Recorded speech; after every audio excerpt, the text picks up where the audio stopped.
श्री पंचाक्षरी विद्यावर्धक संस्था माळकोटे संचलित श्री पंचाक्षरी माध्यमिक उच्च माध्यमिक विद्या मंदिर माळकोटे या प्रशालेतील मी विज्ञान शिक्षक श्री जवळकोटे यांनी आपण सर्वांचं सहर्ष स्वागत करीत आहे।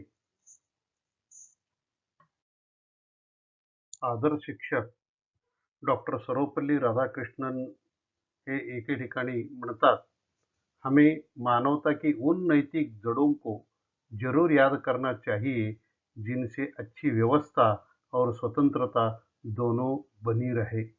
भारतीय व्यवस्था आणि भारताला स्वातंत्र्य जर व्यवस्थितपणे टिकून ठेवायचं असेल तर मानव जे काही नैतिक जबाबदारी पार पाडत असतात त्या नैतिक जबाबदारी व्यवस्थितपणे जर पार पडले तर भारतीय व्यवस्था आणि भारताचं स्वातंत्र्यपणा हे दोन्ही व्यवस्थितपणे टिकून राहतात।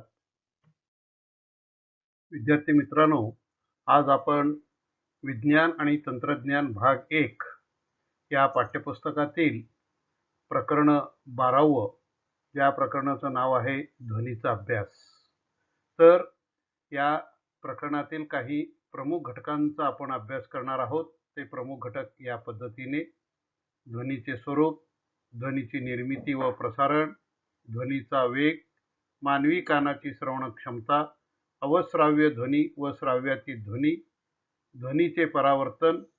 त्यानंतर पुढील घटक आहेत ते म्हणजे प्रतिध्वनी, निनाद, त्यानंतर सोनार आणि त्याच्यानंतर सोनोग्राफी आणि शेवटी आहे मानवी कर्ण।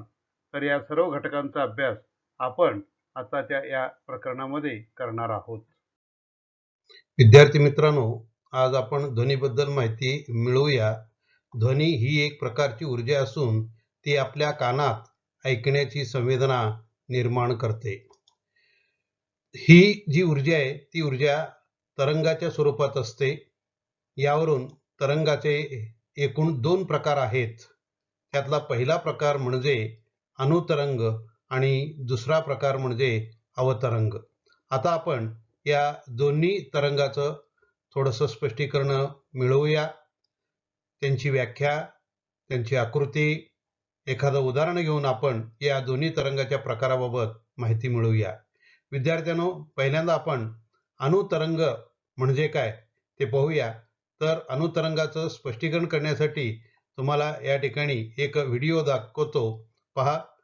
या ठिकाणी एक शिक्षक आपल्या हातामध्ये एक लवचिक असं स्प्रिंग हातामध्ये घेऊन दोन्ही हाताने ते त्या स्प्रिंगावर दाब देत आहेत। जर तुम्ही बारकाईने निरीक्षण केलात तर तुम्हाला या ठिकाणी असं दिसून येईल की ज्यावेळेला स्प्रिंगावर दाब दिला जातो त्यावेळेला स्प्रिंग दबली जाते आणि त्याच्यावरचा जर आपण हाताने दाब काढून घेतलो तर स्प्रिंग परत पूर्ववत होत असतं। पण हे करत असताना तुम्हाला लक्षात येईल की स्प्रिंग काही ठिकाणी जास्त एकत्र एकवटलेलं दिसतं तर काही ठिकाणी कमी एकवटलेलं दिसतं। म्हणजे काही ठिकाणी स्प्रिंग जास्तीत जास्त गुंडाळलेलं तर काही ठिकाणी स्प्रिंग हे सुटसुटीत असलेलं तुम्हाला दिसून येईल। ज्या ठिकाणी स्प्रिंग एकवटलेले आहेत त्या भागाला किंवा त्या क्षेत्राला संपीडन असं म्हणलं जातं। उदाहरणार्थ या ठिकाणी तुम्हाला दिसून येईल हे संपीडन हा क्षेत्र आहे। तर काही ठिकाणी तुम्हाला दिसून येईल की या ठिकाणी स्प्रिंग हे सुटे सुटे आहेत म्हणजे विरळ आहेत। म्हणजेच संपीडन आणि विरलन या 2 घटकांनी हा तरंग बनलेला आहे। हे तुम्हाला या उदाहरणावरून या प्रयोग लक्षात आलं असेल।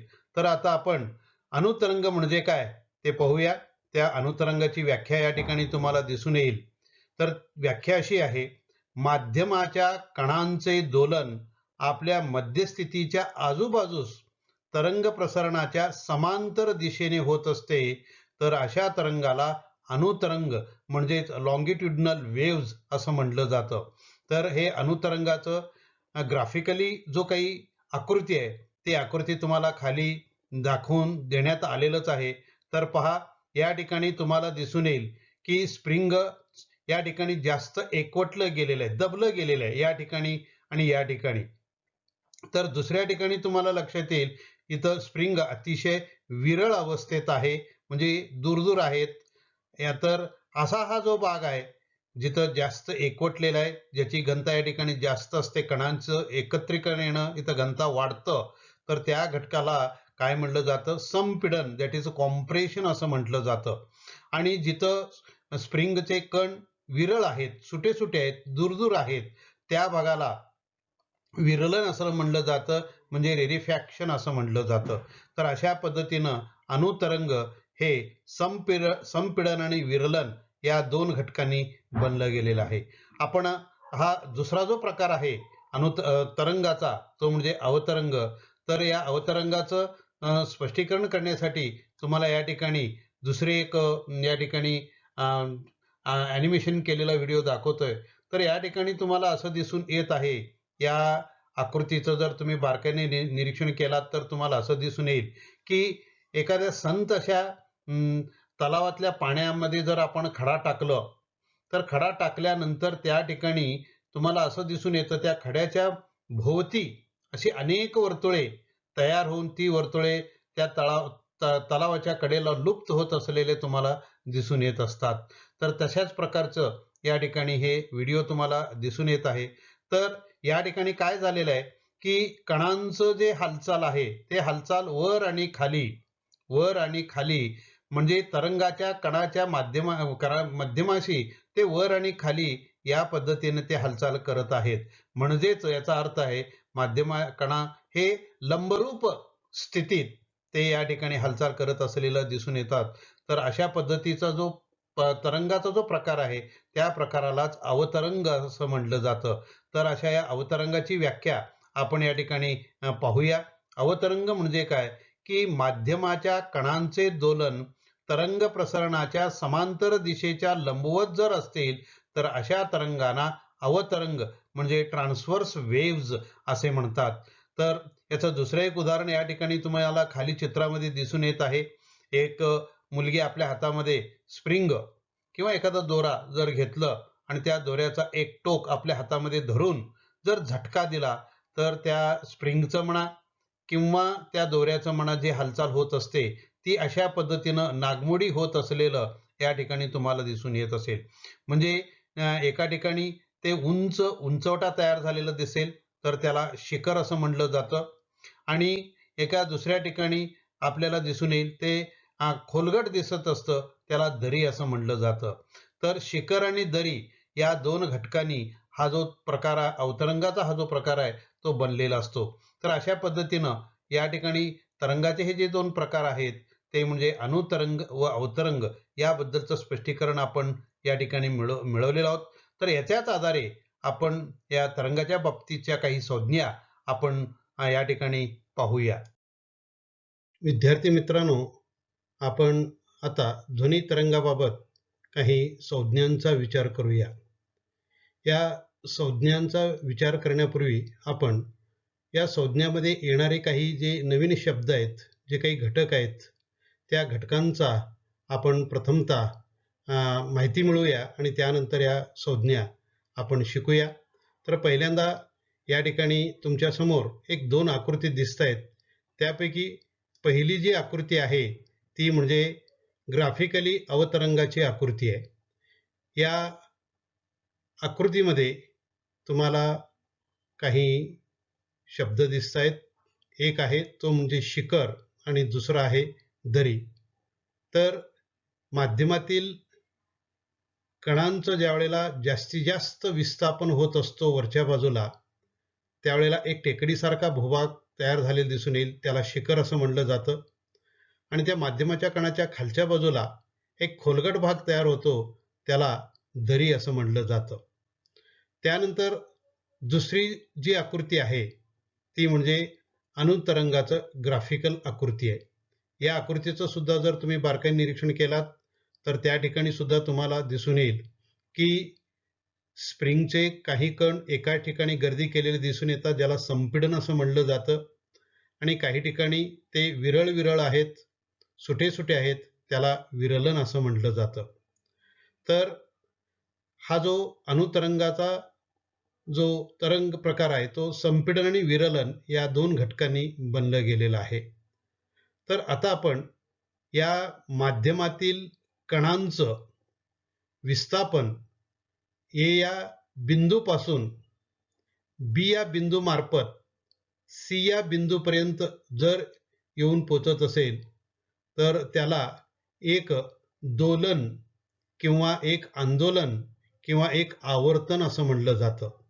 म्हणजे ए पासून सी पर्यंत त्या माध्यमातील कणांचं जर प्रवास होत असेल तर त्याला त्या माध्यमातील कणांचं एक दोलन असं म्हणलं जातं किंवा आंदोलन म्हणलं जातं किंवा एक आवर्तन असं म्हणलं जातं. तर आवर्तन म्हणजे काय हे आपण या ठिकाणी पाहिलं तर हे एक आवर्तन पूर्ण करण्यासाठी काही कालावधी लागत असतं. अशा या अनेक संज्ञांचा आपण या घटकांच्या आधारे आपण माहिती मिळवूया. त्यानंतर आपण तिसरी जी आकृती आहे त्यामध्ये तुम्हाला दिसून येईल की ध्वनीचं जे प्रसारण आहे ते ध्वनीचं प्रसारण उदाहरणार्थ या आकृतीमध्ये एक शाळेचा घंटा वाजतोय आणि त्या शाळेच्या घंटेतून निर्माण होणारी जी ध्वनी आहे ती ध्वनी कानापर्यंत कोणत्या पद्धतीने कोणत्या स्वरूपानं होत असतं हे त्या ठिकाणी दाखवलेलं आहे. तर आकृतीचं बारकाईने निरीक्षण केल्यानंतर तुम्हाला दिसून येईल की त्या हवेतील कणांचे काही ठिकाणी गर्दी झालेला आहे, काही ठिकाणी विरळ झालेला आहे. तर हा जो प्रकार आहे तो अनुतरंगाचा प्रकार आहे. तर ध्वनीचं जे प्रसारण आहे ते प्रसारण अनुतरंगाच्या स्वरूपात होते हे या आकृतीवरून तुमच्या लक्षात आलं असेल. तर आता या आपण आकृतींच्या आधारे त्यातील घटकांचा विचार केल्यानंतर आपण काही संज्ञा या ठिकाणी अभ्यासूया. त्यातील पहिली संज्ञा आहे ती म्हणजे तरंग लांबी. तरंग लांबी म्हणजे काय? आता या ठिकाणी तुम्हाला दिसून येईल पहिल्या आकृतीमध्ये तरंग लांबी लिहिलेलं आहे ए बिंदूपासून सी बिंदूपर्यंत, म्हणजे एका शिखरापासून दुसऱ्या शिखरापर्यंत लगतचं दुसरं शिखर आहे, किंवा बी बिंदूपासून पुढचं डी बिंदूपर्यंत लगतचं दरीपर्यंत हे जे एकूण अंतर आहे ही जी लांबी आहे त्याला तरंग लांबी असं म्हटलं जातं. तर यावरून तरंग लांबीची व्याख्या आपल्याला या ठिकाणी दिसून येईल की लगतच्या दोन संपीडनामधील अथवा विरलनामधील अंतराला किंवा लगतच्या दोन शिखरामधील अथवा दरीमधील अंतराला तरंग लांबी म्हणजेच वेव्हलेंथ असे म्हणतात. तर ही जी तरंग लांबी आहे ही वेव्हलेंथ ही लॅम्बडा एक ग्रीक शब्द आहे, ग्रीक अक्षर आहे. तर तो आपल्या उलटा वाय सारखं दिसतोय. तर लॅम्बडा या ग्रीक अक्षराने दाखवतात. त्यानंतर दुसरी जी व्याख्या आहे ती म्हणजे आयाम. तर पहिल्या आकृतीमध्ये आयाम हे शब्द तुम्ही पाहत आहातच. तर आयाम म्हणजे काय पहा की माध्यमातील कणांचे आपल्या मध्यस्थितीपासून जास्तीत जास्त अंतरास आयाम म्हणजे अँप्लिट्यूड असं म्हटलं जातं. म्हणजे एखाद्या कणांचं आपल्या मध्यस्थितीपासून अति वरच्या बाजूला एकदम उंच ठिकाणी किंवा खालच्या बाजूला अति निम्न ठिकाणी जर त्या कणांचं जर विस्थापन होत असेल तेवढा जास्तीत जास्त अंतर ते जर पूर्ण करत असेल तर त्या जास्तीत जास्त अंतरालाच त्या कणांचं आयाम असं म्हटलं जातं. तर हे जे आयाम आहे म्हणजे अँप्लिट्यूड हे कॅपिटल ए या अक्षरानं दर्शवलं जातं. त्यानंतर तिसरी जी व्याख्या आहे ती म्हणजे वारंवारिता. आता वारंवारिता म्हणजे काय हे समजून घेण्यासाठी आपण एक आंदोलन म्हणजे काय समजून घेतलं. आंदोलन आपण या दोन आकृतीच्या आधारे समजून घेतलेलं आहोत. त्याच्यावरून वारंवारितेची व्याख्या अशी आपल्याला या ठिकाणी सांगता येईल की एकक कालावधीत होणाऱ्या आंदोलनांची संख्या म्हणजे तरंगाची वारंवारिता म्हणजे फ्रिक्वेन्सी होय. एकक कालावधीत होणाऱ्या आंदोलनांची जी संख्या आहे त्या संख्येलाच काय म्हणलं जातं, त्या तरंगाची वारंवारिता म्हणजे फ्रिक्वेन्सी असं म्हटलं जातं. ही जी वारंवारिता आहे ही वारंवारिता न्यू बघा आपल्याकडचं यू या अक्षरासारखं दिसतंय थोडंफार, तर न्यू या ग्रीक अक्षरानं दाखवलं जातं. त्यानंतर चौथी जी व्याख्या आहे ती म्हणजे तरंगकाल. तरंगकाल म्हणजे काय तर माध्यमातील एखाद्या बिंदूपाशी घनतेचे एक आवर्तन पूर्ण होण्यास लागणारी जी कालावधी आहे त्या कालावधीस तरंगकाल म्हणजे पिरियड असं म्हटलं जातं. तरंगकाल म्हणजे काय लक्षात आलं तुम्हाला? माध्यमातील एखाद्या बिंदूपाशी घनतेचे एक आवर्तन पूर्ण होण्यास लागणारी जी कालावधी आहे त्या कालावधीला तरंगकाल असं म्हटलं जातं. ही जी तरंगकाल आहे म्हणजे पिरियड आहे ते टी या अक्षरानं दर्शवलं जातं. त्यानंतर पुढची आणि शेवटची व्याख्या आपण पाहूया ती म्हणजे ध्वनीची चाल. ध्वनीची चाल अतिशय सोपी व्याख्या आहे. तरंगातील संपीडनासारख्या अथवा विरलनासारख्या एखाद्या बिंदूने एकक कालावधीत कापलेले अंतर म्हणजे त्या ध्वनीची चाल होय. तरंगातील संपीडन असेल किंवा विरलन असेल किंवा शिखर असेल, दरी असेल, तर यासारख्या एखाद्या बिंदूनं एकक कालावधीत जे काही अंतर कापलेलं आहे, मग ती कालावधी एका सेकंदापासून तासापर्यंत असू शकतं. तर एकक कालावधीत कापलेलं जे अंतर आहे त्या अंतराला त्या ध्वनीचं चाल असं म्हणलं जातं. तर अशा पद्धतीने मित्रांनो आपण ध्वनी तरंगाबाबत काही संज्ञा या ठिकाणी अभ्यासलेला आहोत. म्हणजे आवाज, हा आवाज आपल्याला ऐकू येण्यासाठी आवाजामध्ये एक प्रकारचा वेग असावा लागतो. समजा तुमच्या वर्गाच्या एका कोपऱ्यातून जर तुमच्या मित्राला हाक मारली तर ती दुसऱ्या बाजूकडे आपल्याला ऐकू येते. हे कशामुळे घडत असेल तर साहजिकच ध्वनीमुळे घडते. तर हे समजण्यासाठी आपण एक कृती करूया. हा पहा, एक लोखंडी पाईप आहे. तर या पाईपाच्या दुसऱ्या बाजूला 1 नंबरचा विद्यार्थी उभा राहिलेला आहे. तर दुसऱ्या बाजूला म्हणजे 20 ते 25 फूट अंतरावर दुसरा एक विद्यार्थी उभा राहिलेला आहे. आता दुसऱ्या नंबरचा विद्यार्थी आपल्या हातानं एक छोट्याशा दगडानं एका टोकाला तो आघात करतो आणि 1 नंबरचा विद्यार्थी त्या पाईपाला कान लावून ऐकण्याचा प्रयत्न करतो. तर त्याला साहजिकच त्या पाईपच्या पोकळ नळीमधून त्याला आवाज ऐकू येते. तर हवेतून आलेल्या दगडाच्या आवाजापेक्षा पाईपामधून आलेला आवाज आधी ऐकू येत असतो. म्हणजे यावरून आपण असं म्हणू शकतो की ध्वनीचा वेग हवेपेक्षा लोखंडामध्ये जास्त आहे. तर या साध्या आणि सोप्या पद्धतीने आपण एखाद्या माध्यमातील ध्वनीचा वेग आपण मोजू शकतो. तर या कृतीवरून, या प्रयोगावरून आपण ध्वनीचा वेग म्हणजे काय, त्याची व्याख्या आणि त्याचं सूत्र आपण समजावून घेऊया. विद्यार्थी मित्रांनो, मागील आकृतीतील तरंगाच्या संपीडन किंवा विरलन अथवा शिखर किंवा दरी या घटकांचा वापर करून आपण ध्वनीच्या वेगाची व्याख्या आणि त्याचं सूत्र आपण आता मांडण्याचा प्रयत्न करूया. ती व्याख्या आणि ते सूत्र आपल्याला खालीलप्रमाणे मांडता येईल. तर व्याख्या अशी आहे, ध्वनीच्या वेगाची व्याख्या अशी आहे: तरंगावरील संपीडन किंवा विरलन सारख्या एखाद्या बिंदूने एकक कालावधीत कापलेलं अंतर म्हणजे ध्वनीचा वेग. पुन्हा एकदा मी ही व्याख्या सांगतो. तरंगावरील संपीडन किंवा विरलन सारख्या एखाद्या बिंदूने एकक कालावधीत कापलेलं जे अंतर आहे त्या अंतराला त्या ध्वनीचा वेग असं म्हणलं जातं. तर या व्याख्येवरून आपल्याला वेगाची व्याख्या, वेगाचं सूत्र आपल्याला अशा रीतीने तयार करता येईल.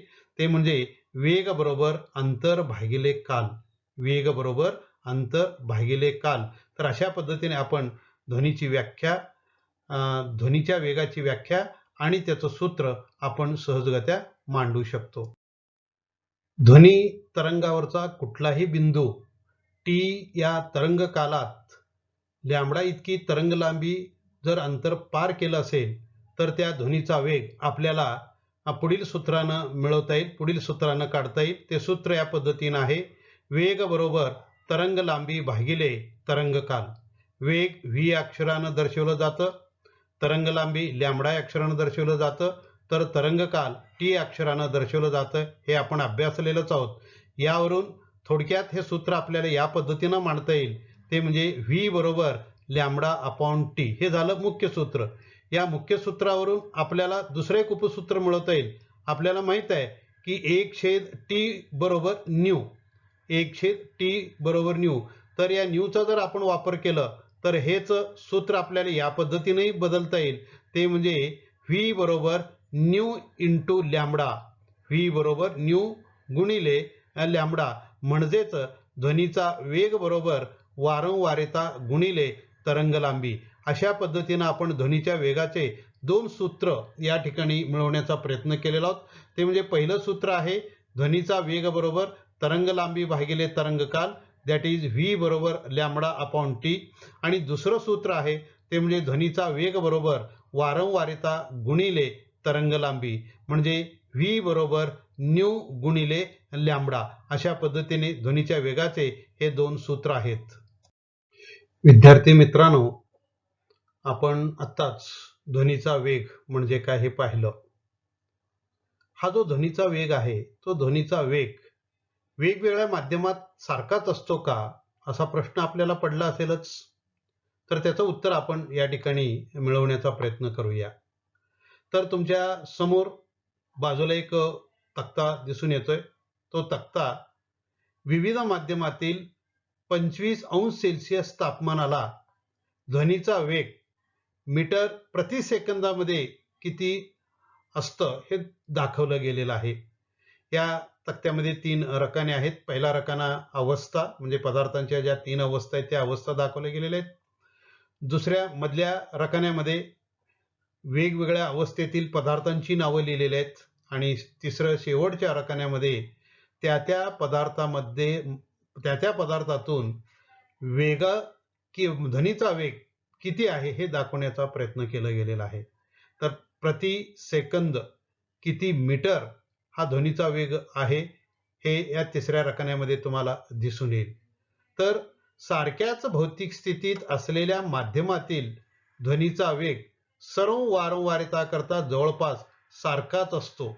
पण स्थायू माध्यमापासून वायू माध्यमापर्यंत ध्वनीचा वेग हा कमी कमी होत जातो. जर आपण कोणत्याही माध्यमाचं जर तापमान वाढवलं तर ध्वनीचा वेग देखील वाढतो. आता ध्वनीचा वेग किती वाढतं, तापमानावर कसं अवलंबून आहे हे आपण नंतर अभ्यासणारच आहोत. तर या तक्त्याचं जर तुम्ही बारकाईने निरीक्षण केलात तर पदार्थाच्या एकूण 3 अवस्था आहेत, स्थायू, द्रव आणि वायू. स्थायूची या ठिकाणी 6 उदाहरणं दिले गेलेले आहेत. ती म्हणजे ॲल्युमिनियम, निकेल, स्टील, लोखंड, पितळ आणि काच. आणि या प्रत्येक स्थायू पदार्थातून ध्वनीचा वेग प्रति सेकंद किती आहे हे आपण या ठिकाणी पाहूया. ॲल्युमिनियम मधून आहे 5420 मीटर प्रति सेकंद, निकेल मधून 6040 मीटर प्रति सेकंद, स्टील 5960, लोखंड 5950, पितळ 4700, काच 3980. म्हणजे एकाच भौतिक अवस्थेतील वेगवेगळ्या पदार्थातून ध्वनीचा वेग हा वेगवेगळा आहे या उदाहरणातून तुमच्या लक्षात आलं असेल. निकेल आणि ॲल्युमिनियम यांचं जर आपण पायऱ्या जर विचारात घेतलं तर निकेलवरच्या बाजूला जर असतं आणि ॲल्युमिनियम हे जर लोखंडाखाली जर असतं तर आपल्याला असं दिसून येईल की निकेल पासून काच पर्यंत जो ध्वनीचा वेग आहे तो ध्वनीचा वेग कमी कमी होत गेलेलं आपल्याला दिसून आलेलं आहे. त्यानंतर दुसरी जी अवस्था आहे, पदार्थाची दुसरी जी अवस्था आहे ती म्हणजे द्रव अवस्था. या ठिकाणी सुद्धा 4 उदाहरणं घेतले गेलेले आहेत. समुद्राचे पाणी, शुद्ध पाणी, इथेनॉल आणि मिथेनॉल. यांच्यातून ध्वनीचा वेग प्रति सेकंदाला किती आहे ते या ठिकाणी दाखवलं गेलेलं आहे. समुद्राच्या पाण्यातून ध्वनीचा जो वेग आहे तो 1531 मीटर प्रति सेकंद इतका आहे. शुद्ध पाण्यातून 1498 मीटर प्रति सेकंद, इथेनॉल मधून 1207 मीटर प्रति सेकंद आणि मिथेनॉल मधून 1103 मीटर प्रति सेकंद इतका आहे. म्हणजे जे 4 द्रव पदार्थ आहेत त्यापैकी समुद्राच्या पाण्यातून ध्वनीचा वेग हा सर्वात जास्त असलेलं आणि मिथेनॉल मधून सर्वात कमी वेग असलेलं तुम्हाला या ठिकाणी दिसून आलेलं आहे. त्यानंतर तिसरी जी अवस्था आहे ती म्हणजे वायू अवस्था. यामध्ये सुद्धा 4 उदाहरणं घेतलेली आहेत. ते म्हणजे एक आहे हायड्रोजन, दुसरा आहे हेलियम, तिसरा आहे हवा, चौथा आहे ऑक्सिजन. तर या ठिकाणी जर पाहिलात तर हायड्रोजन मधून ध्वनीचा जो वेग आहे 1284 मीटर प्रति सेकंद इतका आहे. हेलियम मधून 965, हवेमधून 346 तर ऑक्सिजन मधून 316. तर अशा पद्धतीनं हवेतून ध्वनीचा वेग या ठिकाणी आपल्याला मोजता येतं. तर या 4 उदाहरणापैकी हायड्रोजन मधून ध्वनीचा वेग सर्वात जास्त असून ऑक्सिजन मधून कमी आहे हे लक्षात आलं असेल. या तिन्ही अवस्थेचं जर तुम्ही बारकाईने निरीक्षण केलात तर तुम्हाला असं दिसून येईल की ध्वनीचा जो वेग आहे तो वेगवेगळ्या माध्यमातून वेगवेगळ्या अवस्थेतून वेगवेगळा आहे आणि वेगवेगळ्या पदार्थात सुद्धा वेगवेगळा आहे. तर स्थायू, द्रव आणि वायू या 3 अवस्थेचं जर तुलना केलं तर ध्वनीचा जो वेग आहे तो ध्वनीचा वेग स्थायू माध्यमात सर्वात जास्त असून वायू माध्यमात सर्वात कमी आहे. म्हणजेच याचा अर्थ असा की या ठिकाणी स्थायू, द्रव, वायू यांच्या कणांचा जर विचार केला तर स्थायूतील कणांचं संपीडन किंवा त्यांची घनता उच्च असल्यामुळे तिथून ध्वनीचा वेग हा सर्वात जास्त असतं. तर वायूमधील कणांचं जे संपीडन आहे ते खूपच विरळ आहे, त्यामुळं ध्वनीचा वेग हा कमी असलेला आपल्याला दिसून येईल. यावरून वेगवेगळ्या माध्यमातून ध्वनीचा वेग हा वेगवेगळा असतो हे आपल्याला या तक्त्यावरून लक्षात आलं असेल. इटालियन भौतिकशास्त्रज्ञ बोरेली व फेवियानी यांनी 1660च्या दशकात ध्वनीची हवेतील गती मोजली. दूर असलेल्या बंदुकीतून गोळी सुटताना निघालेला प्रकाश व आवाज आपल्यापर्यंत पोहोचण्याच्या वेळावरून त्यांनी मोजलेली गती 350 मीटर प्रति सेकंद हे आजच्या स्वीकृत मूल्याच्या म्हणजे 346 मीटर प्रति सेकंद याच्या खूपच जवळ असलेलं त्यांना दिसून आलं. म्हणजे त्या काळी 1660 काली कुठल्याही प्रकारचं अद्ययावत अशी आधुनिक तंत्र विकसित नसताना सुद्धा त्यावेळी केलेलं या इटालियन भौतिकशास्त्रज्ञांचा जो प्रयोग आहे म्हणजे ध्वनीचा वेग मोजण्याचा जो प्रयोग आहे तो प्रयोग त्यांनी केलेलं जो काही शोध आहे तो आजच्या या आधुनिक युगातील वेगवेगळ्या तंत्रज्ञानाचा वापर करून काढलेलं ध्वनीच्या वेगाच्या बरोबरी इतका म्हणजे त्याच्या जवळपास असलेलं दिसून येतं. तर अशा पद्धतीने इटालियन भौतिकशास्त्रज्ञ बोरेली या आणि त्यांचे सहकारी विवो यांनी हा ध्वनीचा वेग त्या काळी अचूकपणे मोजण्याचा प्रयत्न केलेला आहे. तर अशा शास्त्रज्ञांना आपण या ठिकाणी सलाम देऊया की ज्यांनी कुठल्याही प्रकारचं त्या काळी आधुनिक असं तंत्रज्ञान नसताना सुद्धा ध्वनीचा वेग हे अचूकपणे मोजलेले आहेत. विद्यार्थी मित्रांनो, आत्ताच आपण पाहिलं की ध्वनीचा वेग हा त्या माध्यमाच्या भौतिक अवस्थेवर अवलंबून असतो. ध्वनीचा वेग हा फक्त माध्यमाच्या भौतिक अवस्थेवरच अवलंबून आहे का? तर याचं उत्तर नाहीये. तर त्या माध्यमाचं ज्या काही इतर भौतिक स्थिती आहेत त्या इतर भौतिक स्थितीवर सुद्धा मग ती अवस्था स्थायूच असेल किंवा द्रवाचं असेल किंवा वायूचं असेल तर त्या अवस्थेच्या भौतिक स्थितीवर त्या ध्वनीचा वेग हा अवलंबून असतो. म्हणजे वायू माध्यमातून जाणाऱ्या ध्वनी तरंगाचा जो वेग आहे तो वेग वायूच्या भौतिक स्थितीवर अवलंबून असतो. या ज्या भौतिक स्थिती आहेत त्या भौतिक स्थिती आपण या ठिकाणी 3 भौतिक स्थितींचा अभ्यास करणार आहोत. त्यापैकी पहिला आहे ते म्हणजे वायूचे तापमान, दुसरी भौतिक स्थिती आहे ते म्हणजे वायूची घनता आणि तिसरी भौतिक स्थिती आहे ते म्हणजे वायूचं रेणुभार. तर या 3 भौतिक स्थितीवर ध्वनीचा वेग हा कसा अवलंबून आहे ते आपण या ठिकाणी पाहूया. त्यापैकी पहिलं घेऊया आपण तापमान. ध्वनीचा जो वेग आहे तो माध्यमाच्या तापमानाच्या वर्गमूळाच्या समानुपाती असतो. म्हणजेच जर तापमान चौपट झाल्यास तर गती ही दुप्पट होत असते. पुन्हा एकदा या ठिकाणी लक्षात घ्या, ध्वनीचा जो वेग आहे तो वेग माध्यमाचं जे काही तापमान आहे त्या तापमानाच्या वर्गमूळाशी समानुपाती असतो. म्हणजेच काय, तापमान जर चौपट झालं तर त्याची गती ही दुप्पट होत असते. तर या ठिकाणी आपल्याला थोडक्यात असं म्हणता येईल V is directly proportional to root T. म्हणजे ध्वनीचा वेग हा त्या तापमानाच्या वर्गमूळाशी समानुपाती आहे. आता ध्वनीचा वेग तापमानाशी कसा आहे तर 1 अंश सेल्सिअस तापमान जर वाढलं तर ध्वनीचा वेग हा 0.6 मीटर प्रति सेकंद इतकं वाढत असतो. 1 अंश सेल्सिअस तापमानामध्ये जर वाढ झालं तर 0.6 मीटर प्रति सेकंद इतकं त्या ध्वनीचा वेग वाढत असतो. जर तापमान कमी झालं तर ध्वनीचा वेग सुद्धा कमी होत असतो. म्हणजे तापमानाच्या वाढीबरोबर हा ध्वनीचा वेग वाढतो किंवा कमी सुद्धा होत असतो. त्यानंतर दुसरी जी भौतिक स्थिती आहे ती म्हणजे घनता. आता घनतेशी ध्वनीचा वेग कसा संबंधित आहे तर ध्वनीचा वेग माध्यमाच्या घनतेच्या वर्गमूळाच्या व्यस्त प्रमाणात असतो. बघा, या ठिकाणी तापमान आणि घनता या दोन्हीचं जर तुलना केलं तर ध्वनीचा वेग माध्यमाच्या तापमानाच्या वर्गमूळाच्या समानुपाती आहे, पण घनतेशी तो व्यस्त प्रमाणात आहे. म्हणजेच जर घनता चौपट झालं तर त्याची गती म्हणजे ध्वनीचा वेग ही अर्धी होत असते. तापमानाच्या ठिकाणी तसं नव्हतं. तापमान जर चौपट झालं तर ध्वनीची गती ही दुप्पट होत असते. पण नेमकं त्याच्या उलट या ठिकाणी आपल्याला दिसून येईल की जर घनता जर चौपट केलं तर त्या ध्वनीची जी गती आहे, ध्वनीचा जो वेग आहे ते अर्धी होत असते, म्हणजे व्यस्तानुपाती आहे. म्हणजे थोडक्यात आपल्याला असं म्हणता येईल V is inversely proportional to 1/√P. V is inversely proportional to 1/√P. म्हणजे या ठिकाणी तापमान आणि घनता या दोन्ही वेगवेगळ्या विरुद्धाभास दाखवलं गेलेलं आहे. त्यानंतर पुढचा आहे रेणुभार. रेणुभाराशी कसा संबंधित आहे तर ध्वनीचा वेग हा माध्यमाच्या रेणुभाराच्या वर्गमूळाच्या व्यस्त प्रमाणात असतो. ध्वनीचा हा जो वेग आहे तो माध्यमाचा जो रेणुभार आहे त्या रेणुभाराच्या वर्गमूळाच्या व्यस्त प्रमाणात असतो. म्हणजेच V is inversely proportional to 1/√m.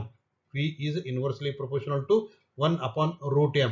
एक उदाहरण घेऊन या ठिकाणी तुम्हाला मी समजावून देण्याचा प्रयत्न करतो. समजा ऑक्सिजनचा रेणुभार 32 आहे आणि हायड्रोजनचा रेणुभार 2 आहे. म्हणजेच या ठिकाणी हायड्रोजनचा रेणुभार कमी आहे तर ऑक्सिजनचा रेणुभार जास्त आहे. ऑक्सिजनचा रेणुभार जास्त असून सुद्धा लक्षात घ्या, ऑक्सिजनचा रेणुभार जास्त असून सुद्धा ऑक्सिजन मधून ध्वनीचा वेग हा कमी आहे, तर हायड्रोजन मधून ध्वनीचा वेग जास्त असणार आहे. तर हायड्रोजन मध्ये या ध्वनीचा वेग हे ऑक्सिजनच्या 4 पट असणार आहे. यावरून आपल्याला असं म्हणता येईल की ध्वनीचा वेग हा माध्यमाच्या रेणुभाराच्या वर्गमूळाच्या व्यस्त प्रमाणात असतं. तर अशा पद्धतीने ध्वनीचा जो वेग आहे हे सगळं वायूमधील वेगासंबंधित या ठिकाणी हे आपण अभ्यास केलेला आहोत. वेगवेगळ्या माध्यमामध्ये परत वेगवेगळं म्हणजे याच प्रमाणात असू शकतं, यापेक्षा वेगळं असणार नाहीये. तर अशा पद्धतीने आपण या ठिकाणी ध्वनीच्या वायूमधील जो काही वेग आहे तो या 3 मुख्य घटकावर कसा अवलंबून आहे ते पाहिलं. त्यानंतर ध्वनीचं बरीचशी माहिती आपण पुढच्या भागामध्ये पाहणार आहोत. या ठिकाणी आपण थांबूया. धन्यवाद.